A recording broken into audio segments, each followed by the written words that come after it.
What's good, everybody? It's your boy, the We're back with another video. In this video, I'm telling people and myself just this year, because before this year I never did, stop doubting Cheryl Reeve. Okay? Right now, the Minnesota Lynx are 10-2, 8-game winning streak, and are number one in point differential, almost winning games by 13 points per game. They blew out the Wings last night. And the Wings are a team that looked like one of the better teams in the league coming into that matchup. Um, Not so much last night. They are 4-0 in the Commissioner Cup standings. Number one in the West right now. Only other team somewhat close or without a loss in the column is the Las Vegas Aces. And really, what I mean by this is, I feel like, and for me, it's just this year. This is the only year that I've doubted. Well, I don't say this only year. The last 2 years, I picked the Lynx to win the championship. The year prior, I wasn't huge. I wasn't sure what their season was gonna be or what the team was gonna look like. And they came out, got to a finals that year. So when I say stop doubting Cheryl Reeve, it's really just give her credit, because a lot of times when we talk about greatest coaches in WNBA history or just greatest coaches in general, Cheryl Reeve doesn't get the same kind of acknowledgement because she had a Maya Moore, a Sylvia Fowles, a Simone Augustus, a Lindsay Whalen. And while she has not won a championship since then, if we're all going to be honest, there was a championship that they had in their hands in 2024 that was basically snatched from them. And going into that season, no one picked them to be in the finals. No one picked them to be a contender, myself included. And 10 games into the season, you could tell right away, like, okay, this team is going to be one of the better teams in the league. And I think they were the best team in the league that year. I also think they were the best team in the league last year, before Fee got hurt and she had to come back and deal with those things. But I was a little down on them this year because I didn't know Kayla McBride's timeline, and I knew that Napheesa Collier wouldn't be back until June. So I was like, if they're without both of them for at least the start of the season, they might start out slow and it might be hard to catch back up. Kayla McBride came back way quicker than I thought she would. Maybe she got the surgery earlier than when it was said, but she came back really quickly. She was ready at the start of the season, which she typically is not. She's typically overseas playing at the start of the season, but obviously since she got hurt, she wasn't. And I felt like losing Bridget Carlson, losing Alana Smith, losing Jess Shepard might have been something that they struggled to figure out how to replace. And honestly, they haven't struggled at all. Obviously, bringing in Olivia Miles with the number 2 pick, number 3 pick. What pick was she? Number 2 pick. Okay, couldn't remember if it was her or Oliphant. Coming in with the number 2 pick, there's always going to be expectation, and I think the expectation wasn't as high for her. Not that it wasn't high, but like it wasn't as high for her to be like, okay, like you got to keep them at this level. I think there were a good amount of people that figured like, okay, this might be a year that the Lynx struggle, or they at least struggle to start out the season. Obviously, that is not the case, and I think what's really helped them is bringing in a point guard. Obviously, we knew the last couple of years that they were missing a point guard. Now, them bringing in a point guard as elite as Olivia Miles is a little bit different. But Courtney Williams was playing the one for the last 2 years, and she didn't. I won't say she did bad. She definitely didn't do bad, but there was just moments in situations where you see like, okay, they really need a point guard at this current moment. And then Courtney Williams is able to play the 2 and just be that scorer, just attack, shooting her mid-range shots and things like that. Kayla McBride doesn't have to be on the ball as much when you have Olivia Miles and Courtney Williams. And then obviously when Fee gets back, this team is going to be even better. Dorka Juhas hasn't even played yet, and she's set to have a really big role. Natasha Howard has played a phenomenal season. She deserves a ton of credit. This is year 12 for her, and she's averaging 17 and 7, 3 assists per game, a steal and a half, 65% from the field. Are you kidding me? Her best year before that was 57% with Minnesota in 2016. She was playing 14 minutes a game at that point. Last year she shot 55% from the field. This year 65% with 3 more shots per game. So she deserves a ton of credit for what she's doing and how she's played. Just keeping them, with somebody in that front court, because the front court was a big question mark for me at least. Obviously, once they signed Dorothy or brought back Dorothy Uhas, it was like, okay, they know they have her, but then she got hurt. And a lot of the players they brought over, or a lot of the players that they had in the front court either had no experience playing in the W, or had been on the team but didn't play much last year, like Kosu. Like, she didn't play a ton last year, but she got some minutes. So it's like, okay, I'm curious to see what her role is going to be. And honestly, I think they've put together a good amount of role players that they can trust. Like bringing in Amaya Caldwell after she was let go by, I believe it was Portland, was a big pickup for them.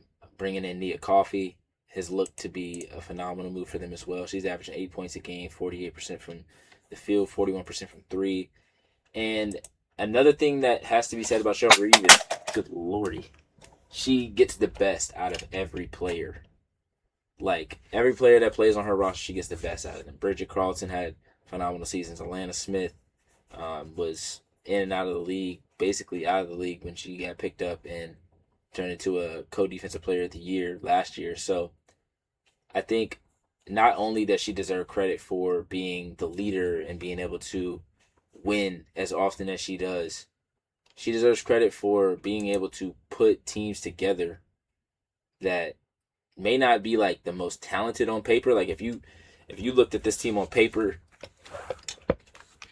I'm not sure where you would rank them, but I don't think they would be, they definitely wouldn't be number 1. They'd probably be around the 6 to 8 or 9 mark in terms of on paper talent, like talent on paper. Because, like, yes, you have Olivia Miles, you have Natasha Howard, you have Courtney Williams, Caitlin Bride. After that, people start to look at certain players and like, okay, like, we don't really know what they are. You know what I mean? So it's hard to be like, yeah, this team definitely deserves, this team is definitely this, or this team is more talented than this team. Like last year, they went through spurts and they had different players come in, like bringing in a Dejanay Carrington, still having a Tisha Heidemann off the bench that you can trust, a Jess Shepard off the bench that you can trust, Carly Samuelson before she got hurt. I think all of those different things over the last couple of years. In 2024, they had Xanda Lazzini, who was a big shot maker for them. They had Dorothy Uhas, like Maisha Hines-Allen. Like, they had players that stepped up when they needed them to, and we haven't always seen certain players leave situations that was really beneficial for them and be able to keep that same. It's kind of similar to the Heat in the NBA. Like, we see a lot of players on the Heat that aren't necessarily like highly touted, highly wanted, and then they play really good for the Heat, and then someone pays them, and then they kind of struggle somewhere else. And that's not to say that players will do that for Minnesota, but I just feel like with the way that they have been at the top of the stats for the last couple of years when it comes to defense, offense, like, there's something to be said about just a system and a program. I don't want to say a program because it's a professional team, but like a system and a franchise just running so smoothly year in and year out, no matter who was on the team. Like, even in 2020, I think they got to the semifinals and lost to the Storm, who ended up winning the championship. Like, they have done so much that people haven't really realized just because they haven't won a championship. People don't really think about them, probably. But the stuff that they're able to do year in, year out, and a lot of it has to do with Cheryl Reeve, of course. But Napheesa Collier turning into a top 2, top 3 player in the WNBA can't go unnoticed. Courtney Williams coming in and being able to just kind of like slow down and just play at a certain I don't want to say understanding because she understood the game before, but like at a certain process. Like, she doesn't force things as much anymore, and she also now, at least this season, is in a situation where she doesn't have to worry about where her shots are going to come or what shots they want her to take. Like, she knows exactly what she's going to be able to do on a night in, night out basis, and I think that's really important. They're the number one defensive rate, or they're number one in defensive rating by 4 points over Atlanta. Last year, they were number one over Atlanta. The year before that, they were number two behind Connecticut by 0.8. And almost all of these is like 94, 95, 92. They were, so the year before they got to the finals, that was probably their worst year. I think that was the year that Fee came back and played the last couple of games so she could play with Sylvia Fowles. And that year, their defensive rating was a 105.7, which is obviously their worst in some time. And they did have some years where they struggled, for sure. They definitely had some years where they struggled, but they're also a team that is like always in the mix. 2021, they were 90. They were fourth in defensive rating. 2020, they were fifth. Now, granted, there was only 12 teams at this point, so it's a little different. But this just goes to show, like, the defense is always there for them. Let's look at the offensive rating for the last couple of years. They're number one right now in offensive rating over Golden State. They were number one last year over Atlanta. They were number 4 in 2024. Let's look at 2020. They were number 3 in 2020. 2021, they were number 5. So pretty consistent all the way through, and that's just something that they have always done really well. They're number one in net rating by 7 points. Like, I just feel like when a team and I keep saying program, but when a team and a organization is able to run the way that the Minnesota Lynx does, it's easy to bring in players because you know they're either going to work or they're not. And a lot of times, I would say sometimes they may let a player go that, like, okay, you probably shouldn't, like, oh, I don't know if you should have let them go. And honestly, 9 times out of 10, they've been right in that situation to let a player go or, you know, move on from specific contracts and things like that. And it's fine. It's kind of hard to find a spot where it's like, okay, Minnesota struggles here, Minnesota doesn't do well with this. Like, everything on the court, they really do well. They pass the ball, they get up and down, they shoot threes, they make threes. They're number one percentage in 3-pointers. They are capable of getting to the free throw line with players like Courtney Williams, Natasha Howard. Obviously, you're able to push the pace when you have Olivia Miles. Like, there's so many different things. And then once you bring back Fee, it just opens up the door for so much more because she can run with them. She can score in the half court better than almost anybody in the league. Like, it just opens up so many different things. And now when you look at what we were potentially thinking that the playoffs and the finals and all that was going to look like Minnesota I feel like has firmly changed the direction and the thought process of where we thought this was going to be or where we thought certain teams were going to be. Obviously, you had the Vegas, or you had Aces, you had Dream, you had Liberty, all in that conversation. I still think the Fever are in that conversation. They just have to be fully healthy. And Dallas has played their way into the conversation. Not going to say they're there. I think Dallas and Golden State have both played their way into the conversation. But Minnesota right now, again, in the regular season, looks like the front runner. Obviously, they want to be able to do it in the regular season and the postseason and cap it off with a championship. But this might be the best thing for them is, like, playing this well, and Fee isn't back yet. Like, she's going to be able to come in and just play. Like, she doesn't have to come in and try to be, you know, MVP of the league. Obviously, she still can, but it's like, you know what the team is missing or what the team needs. You can come in and add that or add to it. You don't have to take away from anything. And then being able to see, like, okay, we can beat this team, we can beat this team, we can beat this team without her. Just imagine what we can do with her. They have wins over. Their only 2 losses this year to the Dream and the Sky. They beat the Wings twice. They've beat the Dream. They beat the Valkyries. So they haven't played a ton of, you know, of the top teams yet. So we'll obviously see what it looks like when they play an Aces team that is super experienced and well-versed and knows this team well. And I say that they will play on Saturday. So maybe we'll do some kind of preview for that game. But that's a big-time matchup, 8 o'clock on CBS. Like, I'm really interested to see how this team matches up against them.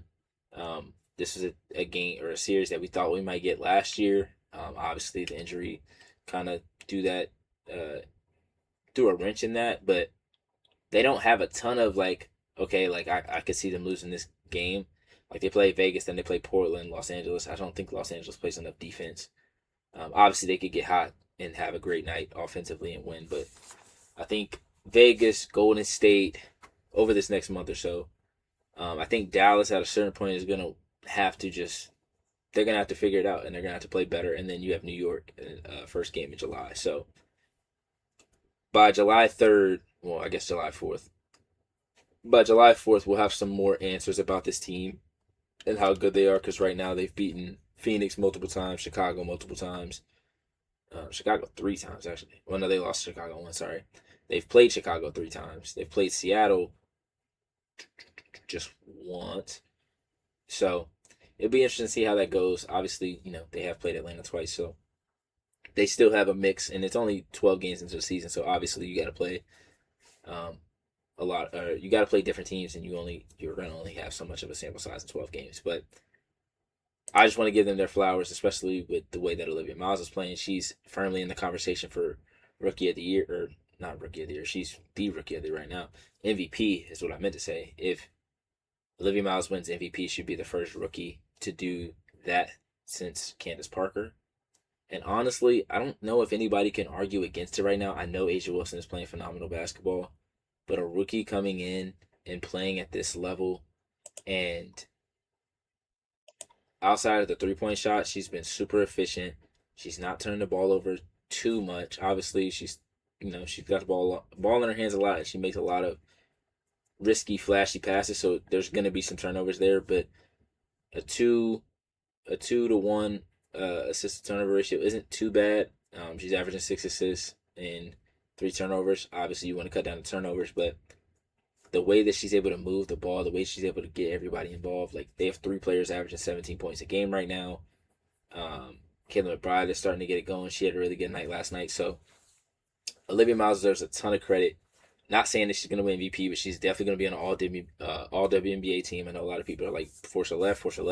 They forced her left a good bit last night, and it didn't matter. She was able to make the same pass that she wanted to make with her right hand, with her left hand. It's just gonna come down to that jump shot. If that jump shot is hitting, and now she's shooting 37% from 3. She was shooting 11% from 3. Just I don't know. I made a video maybe a week ago, maybe a little over a week ago. Like there hasn't been an answer for her yet. There just hasn't, and I don't know if there will be this year because once Fee gets back, you're not going to be able to just be okay. We got to take away Olivia Miles. Like no, all your attention goes back to Fee, and that helps out players like Courtney Williams, Kayla McBride, Natasha Howard, and Olivia Miles, and obviously the players like them off the bench as well. But they deserve a lot of credit, and I can't wait to see what they do the rest of the season. But let me know in the comments what you guys think about the Lynx, what you guys think about the season so far, and if there's some team or players that you want me to talk about, let me know in the comments. Appreciate you guys for watching.